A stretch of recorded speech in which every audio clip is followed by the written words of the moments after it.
For the latest information regarding the COVID-19 pandemic in Cupertino, please visit cupertino.org/coronavirus. Spread out already.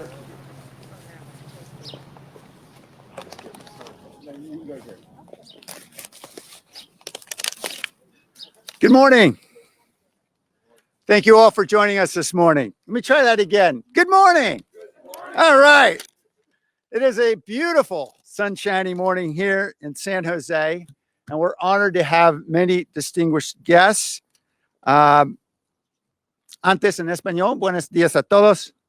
Bienvenido a todos a nuestra celebración de la firma del gobernador de esta legislación histórica, esta legislación SB7 por la autora, la senadora Toni Atkins, va a crear miles de viviendas asequibles aquí en San Jose y mucho más en toda California. Welcome all, and particularly our distinguished guests who made today possible. Welcome, Governor Gavin Newsom. Great to have you in San Jose. Our Senate Pro Temp Toni Atkins, the author of this great legislation. Assemblymember Ash Kalra and Senator Dave Cortese, so critically important as members of our delegation to push this through and over the goal line. Kent Walker, the Chief Legal Officer representing Google, is making no small investment here in our city, and we are tremendously grateful for that. Our Chair of the Caltrain Board, Dev Davis, also a colleague of mine on the San Jose City Council.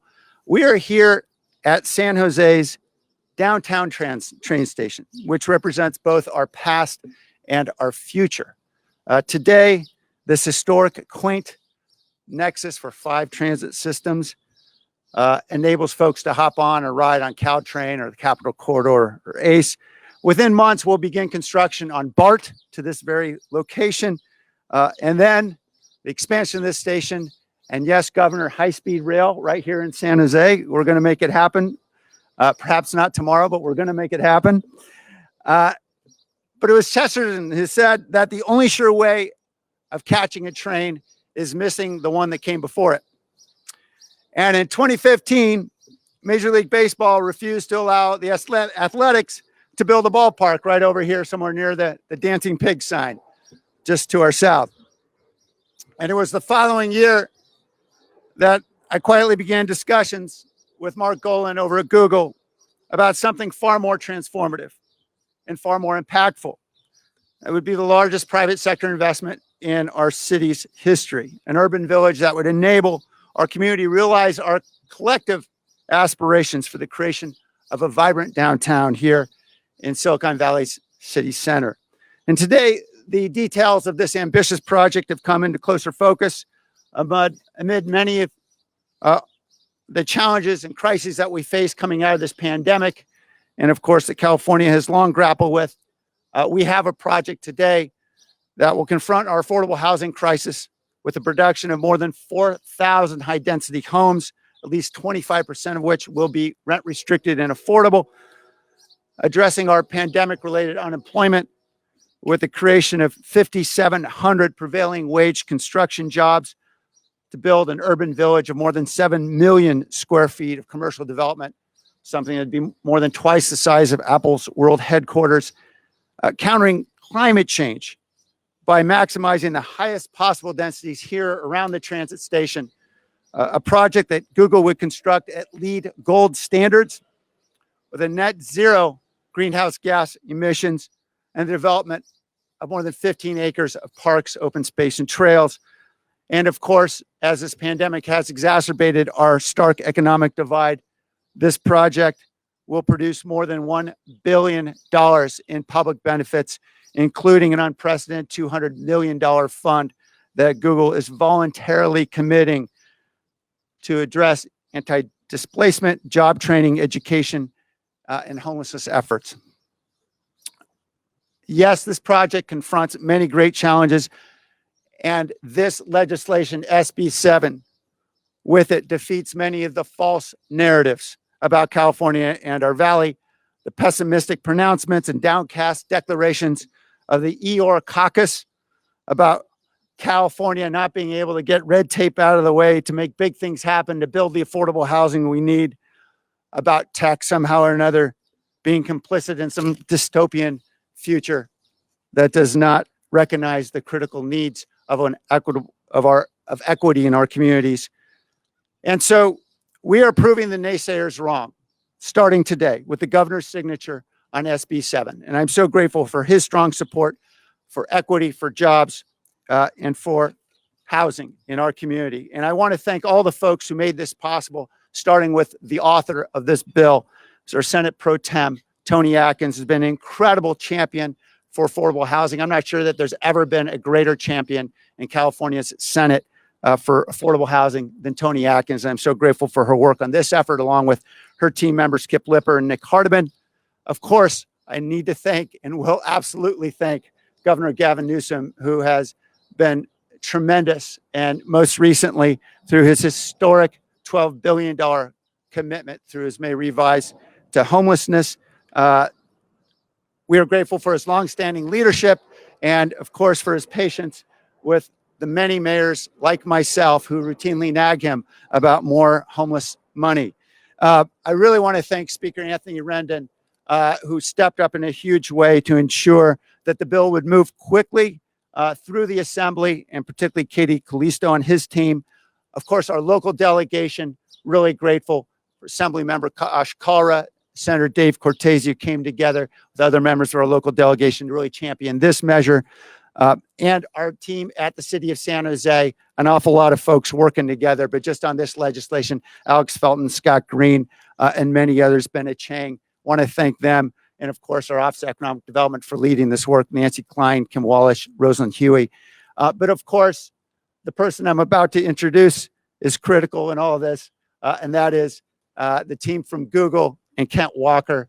We have an amazing partnership with Google. They've got a great team of folks: Mark Golan, Alexa Arena, Javier Gonzalez, Ricardo Benavides, Rebecca Prozan, Rena Davis. I am so grateful that they are partners with us in creating this incredible future for our downtown, one that is equitable, one that is inclusive, and one that creates an extraordinary amount of affordable housing, and is going to be built with the hardworking women and men of our building trades. And I saw David Beeney just a minute ago, and Gene Cohen. Thank you very much for your work, your leadership on this effort.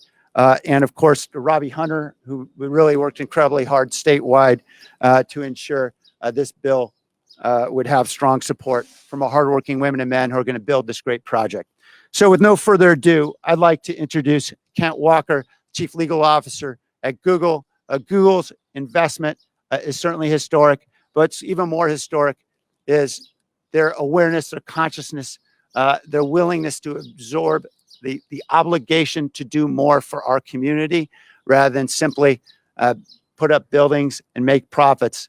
We understand Google gets it. They've demonstrated that through extensive engagement with our community, with thousands of our community members through hundreds of meetings.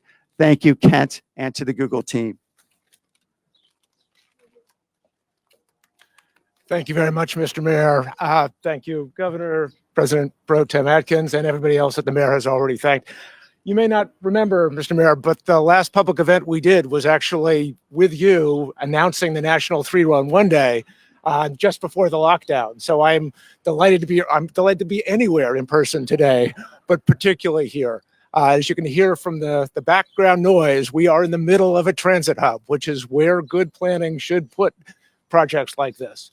The fact that we can all come together in this way, the government agencies, the labor groups, the community groups, and business, is a real testament to how California does get it, how we can work together on these new class of projects that bring the whole community forward. And we're very excited about SB 7. The leadership and the bill shown by, drafted by President Pro Tem Atkins and supported by so many here has been critical in this next chapter. If this project is approved, and we're hopeful that it will be one of a kind. It will be not only a new project for us, but a new chapter in equitable economic development. So the opportunities that come from more jobs, more housing, more space for small business will be a model, we hope, for communities around the state. If approved, the project will have 0 greenhouse gas emissions, 15 acres of parks and open spaces, and a next generation green infrastructure that'll highlight the economic potential of environmentally responsible development. So it's been an honor to work with all of the different groups through many, many meetings, but many constructive steps that we've taken together to be able to reach agreement on these key issues. As a result, you've heard the mayor talk about the notion that not only more housing, but 25% affordable housing, a first-of-a-kind stabilization and opportunity fund that helps support the idea of equitable growth. And obviously, this project qualifying as an environmental leadership project under SB 7 is a critical element of that. As we start to bring our employees back to our offices throughout the state, throughout the country, we are looking forward to investing more in California. More than $1 billion we've recently announced in new investment in offices throughout the states. California's our home state. We want to invest throughout the United States, but we have a special love and affection for California and a belief that California can enable the next generation of innovation. So thanks to all of you here today for your leadership, your partnership, and allowing us to be part of the community. We're well on the way to the economic recovery, and we look forward to working with all of you in the years to come. With that, I'll turn it over to President Atkins.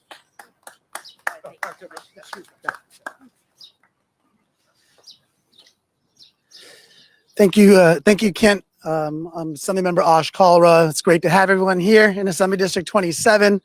What an exciting day. What an exciting moment that really just took years and years of work by so many to bring us to this day.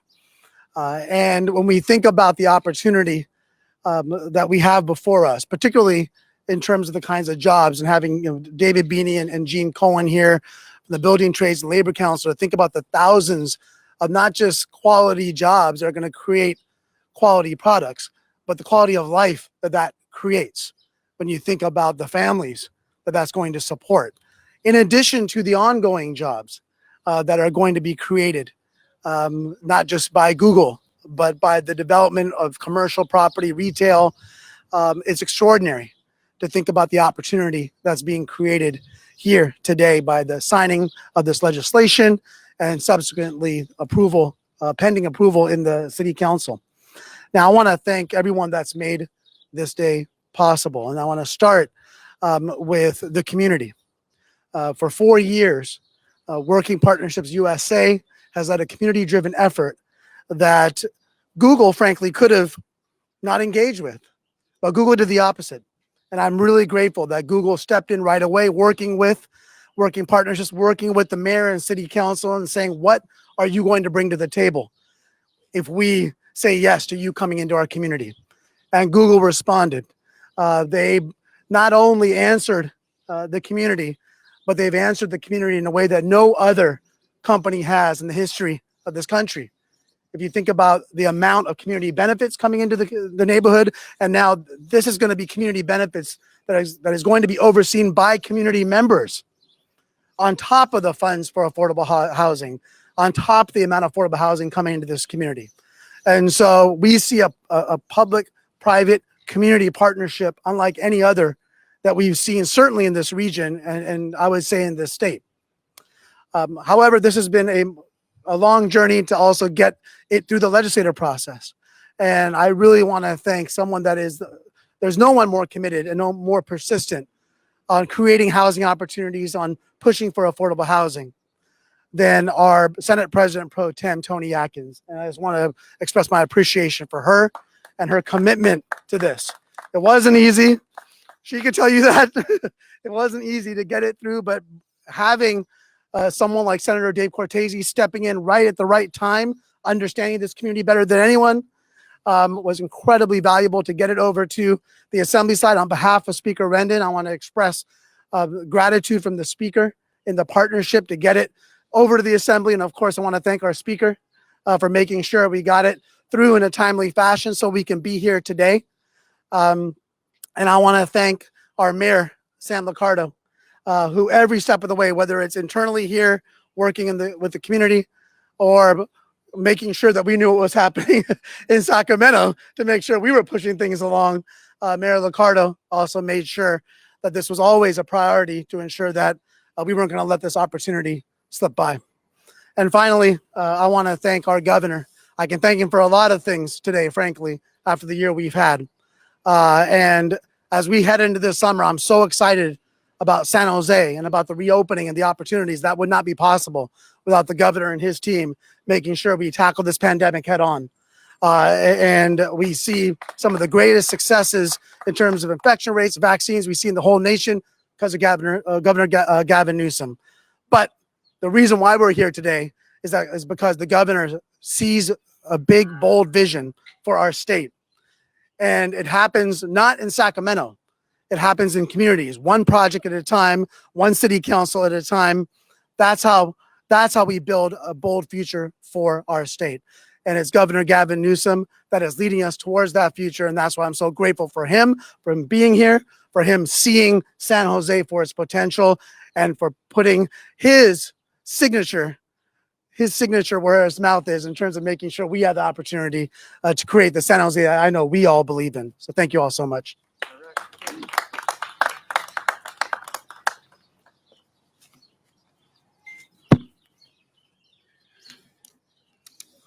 Well, thank you all very much for being here and helping to get the word out. First and foremost, of course, thank you to the governor and to the leader of the California State Senate. We've heard her accolades mentioned already, and I just want to say something to those of you who are from San Jose or been from San Jose over the years. We've had some great mayors, and I appreciate so much Mayor Liccardo leading the charge here in this particular area and keeping his eye on the ball.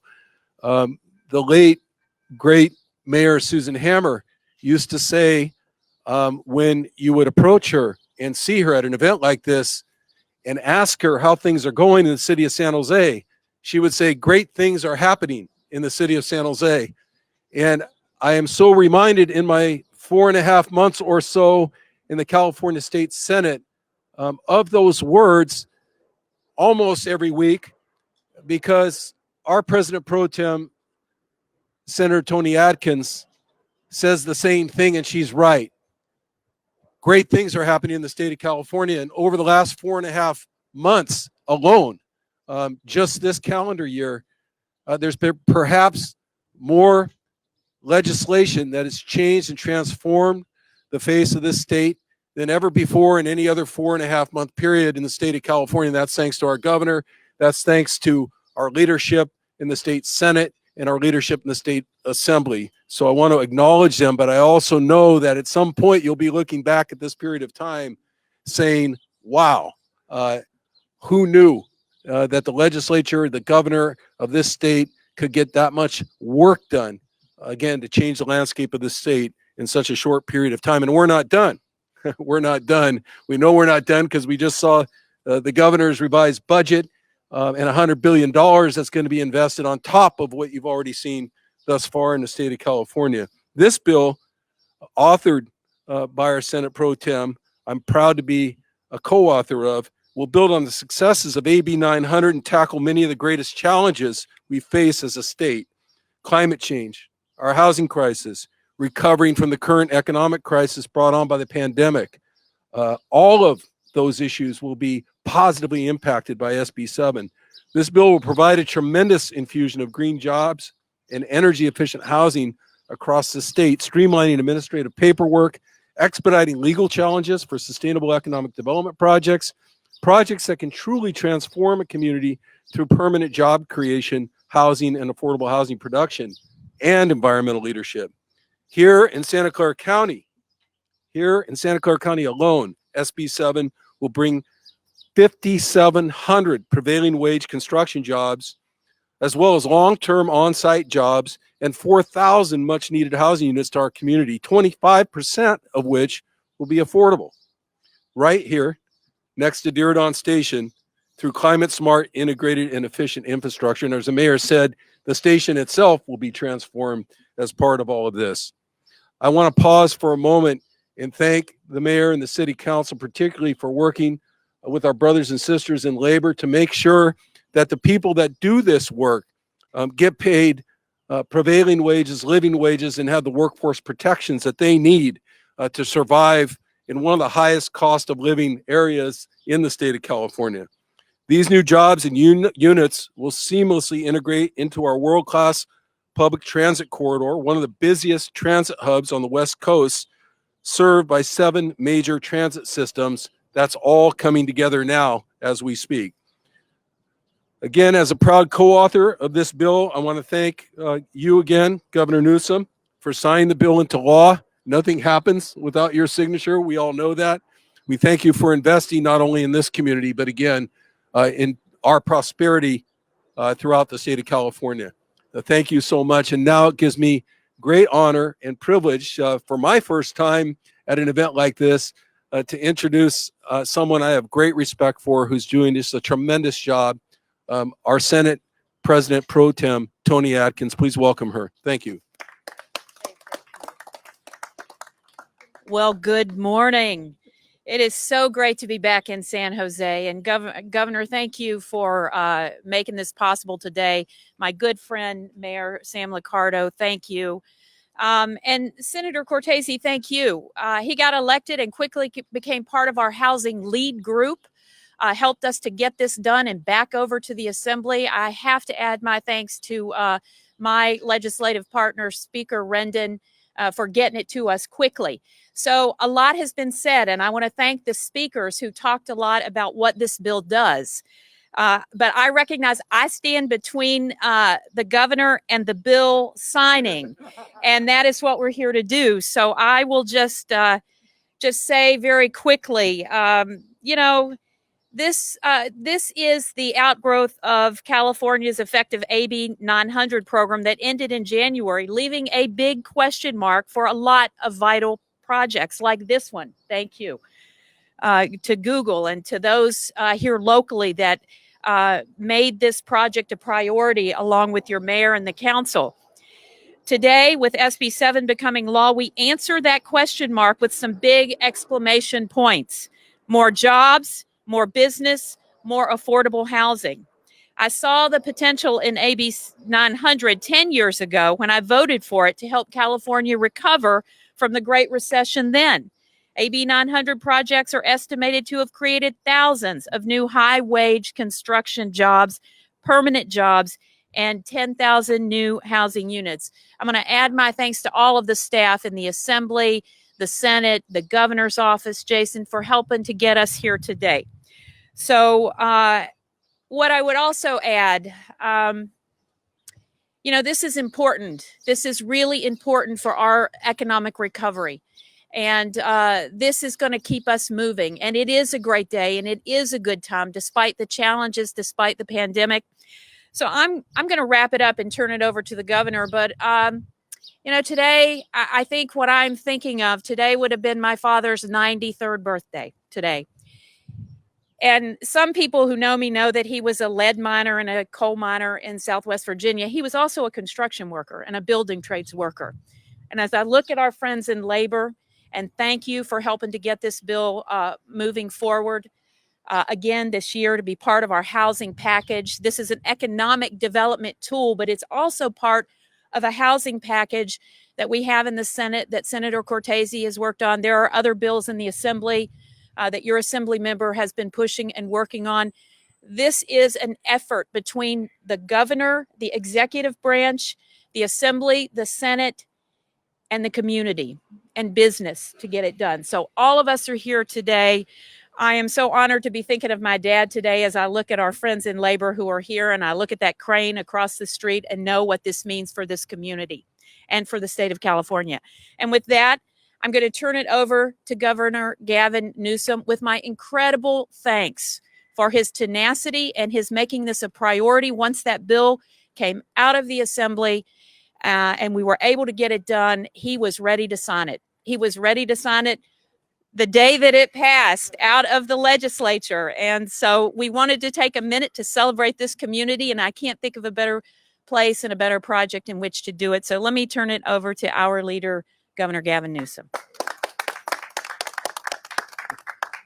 Thank you, Madam Pro Tem. It's I don't know that I have much to add to everything that has been said, but I want to just express, most importantly, my deep gratitude to every one of the speakers, that you heard from, but most notably the pro tem for extraordinary leadership. It's not an exaggeration at all, and I appreciated the recognition by a number of members of the legislature and the mayor of the pro tem's leadership, not stewardship, her leadership on affordable housing here in the state of California. And this is just another demonstrable proof point of that and another example of that leadership. And one of the things that makes me most proud is the partnerships that she was able to form throughout this process. To be here, David, with you and your team, to have the strong support of Robbie Hunter and the building construction trades all up and down the state of California, have the environmental community backing up this effort, to see the remarkable support across the spectrum up in the Assembly and the Senate, the Speaker's leadership,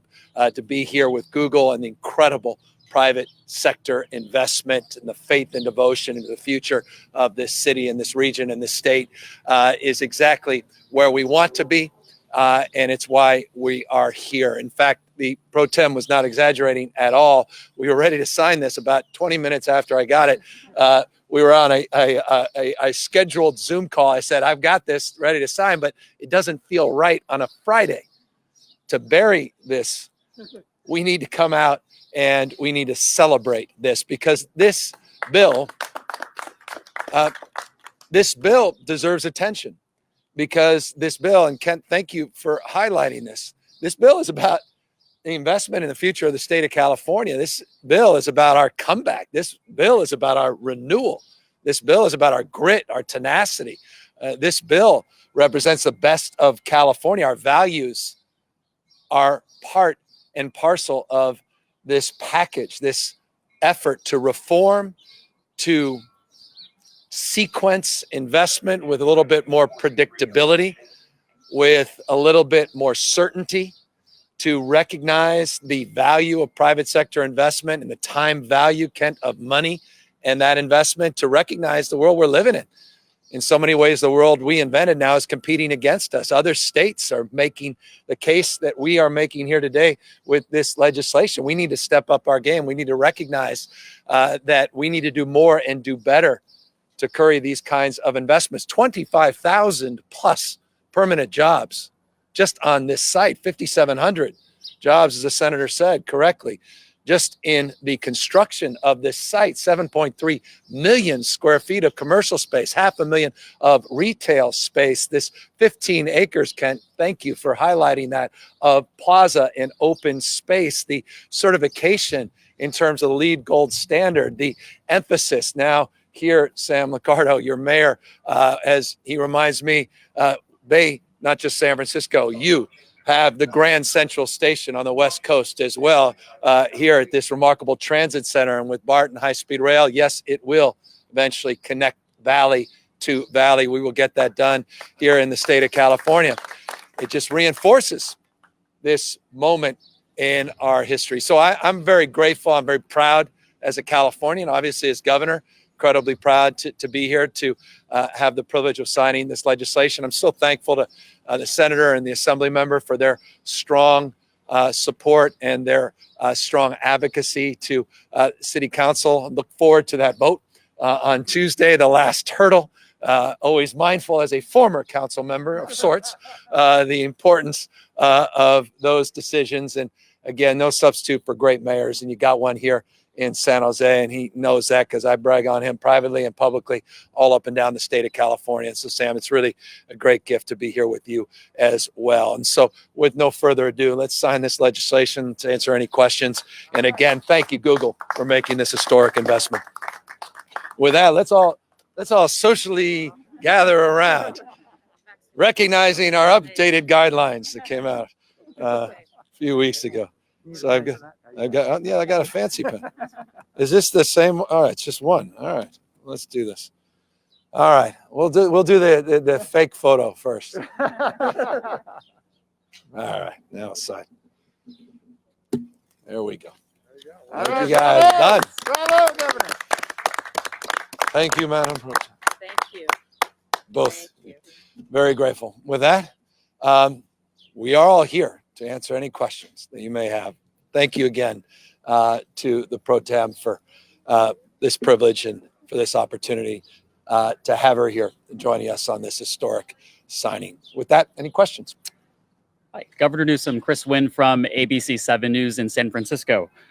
We know there's a need for affordable housing, but I would like to ask, do you have any concerns about these projects being constructed during a drought, given the amount of resources that are needed to build them? No, I think we can accommodate construction and investment in housing and affordable housing, particularly housing with an environmental consciousness like this, housing that's focused on density and infill, housing that's focused on incomes at all levels, including the set aside here for 1,000 of the 4,000 housing units to be set aside for affordable around transit corridors. If there's any kind of housing that should be built in the state of California, it's exactly the kind of housing that we're celebrating here today that's being promoted by this project. So this is, from my humble perspective, if you were going to list the top 10 investments in sustainable housing development in a state like California that is struggling with so many of Mother Nature's challenges, it is this project. So this is the example we hope others will model up and down the state. Governor, this is Carla Marinucci from Politico. You've talked about a carrot and the stick with regard to housing, your efforts to get more affordable housing here in California. This is obviously a carrot situation. What about the stick for communities, upscale communities like Piedmont, for instance, that have not moved anywhere on this? What's your plan on that? Well, we've been aggressive. I got in here 28 months ago. One of the first acts I did was suing one of the cities, state of California. Want to assure you're not particularly popular when a governor sues one of the cities that I'm responsible for supporting and governing, but I did it on the basis of the need for more investment in housing and focusing on what we refer to in vernacular as the housing element in the state of California. That said, we also have been there historically with incentives. As you say, it's not just sticks, it's also carrots to help with infill grants, to help with planning dollars, to help with zoning, including this year, to your question, a specific proposal to the legislature to create a new housing accountability unit, which will provide even more access, more measurement transparency into the housing elements and to our RENA goals, as they're referred to in the vernacular of Sacramento, all up and down the state of California. So that's a proposal that's for consideration of the legislature, and it's one we feel very strongly is important. It's one that's overwhelmingly, by the way, supported by most local officials that want to see that support from the state, not just a closed fist, but an open hand. We're all in this together. State vision for housing construction is realized at the local level. At the end of the day, we can't do it from Sacramento. It has to be done somewhere in the state of California. In this project, including the projects that will benefit from this legislation, of which there are many. If you go down to LA and Hollywood, there's a project that was waiting for this signature. A hospital down in Southern California is waiting for this signature. The opportunity now to lower the threshold, one of the things that's in SB 7 that's not gotten the attention I hope it deserves, that distinguishes it from the previous bill that sunsetted, that now is being extended for 5 years, is a lower threshold for lower investments, meaning no longer projects at 100 million, but now projects as low as 15 million, and expanding the scope of those projects that can get the benefits of these expedited procedures, more certainty. And that includes not just sports stadiums, but also commercial, retail, green energy projects, not just housing projects up and down the state. So this has far-reaching impact beyond just this particular project. And I think it's very meaningful in allowing us to fast track and move forward in the spirit of collaboration to develop more housing down the state. And Governor, if I could follow up on that question, Senator Cortez mentioned your budget and how that may help with future housing projects. The legislative analyst, as you know, challenged your $76 billion surplus figure, saying that it's only half that big, and has suggested maybe the legislature should delay approval and not rush into wasteful spending, quote unquote. Your response to that? Yeah, we have $75.7 billion more than we had projected. I made it clear when we announced the surplus that we have set asides under Prop 2 and we have set asides under Prop 98, announced actually the day of the surplus in a press conference in the East Bay that it was $38.1 billion. So I think we're completely aligned with the LAO in terms of the analysis, remarkably aligned the Department of Finance. As it relates to that surplus, it also does not include the $75.7 billion, doesn't include $27 billion from the federal government. That's why we often refer to this $100 billion comeback plan. I think the people of California care deeply about investments in education, care deeply about investments in paying down debt and providing more support for our rainy day funds. That's why we're all inclusive. As it relates to historic investments that we can make in housing and homelessness, and preschool, after school programs, summer programs, I think a lot of people are counting us to move with intentionality because we're not out of the woods yet. We're in a recovery mode. There are a lot of people struggling and suffering, a lot of people that are looking for more supports, a rebate, $12 billion proposal on a tax rebate, largest in American history, proposal to provide more supports for tenants to keep them in their housing units in peril of not being able to pay the rent, particularly when the moratorium on rent expires. We have people that are insecure around their ability to pay gas and utility bills as well as water bills.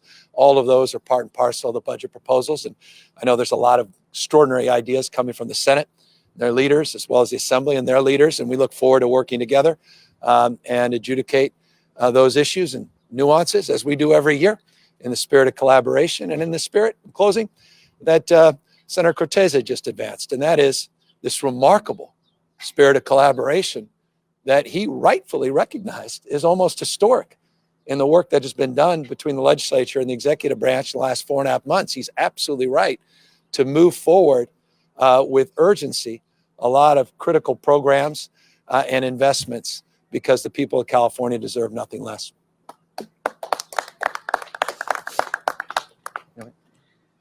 Hi, thank you, Governor. Lloyd Alavan from San Jose Spotlight. So as you may remember, you and the mayor showed up last year at the Bernal emergency housing site to praise it and about these housing sites.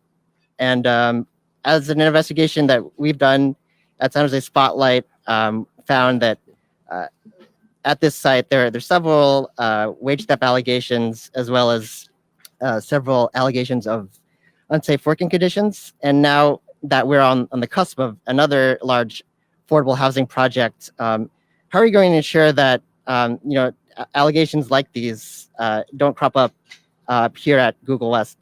Well, I'll take advantage of being here with your mayor, talk a little bit more specifically about this local project, and we can talk more broadly about the statewide efforts as it relates to those issues. Yeah, thank you for the question. The city brought forward charges, civil charges against that contractor, and we expect to very strongly enforce the rules here in the city and in the state to ensure that every worker is paid a fair wage and what they're due.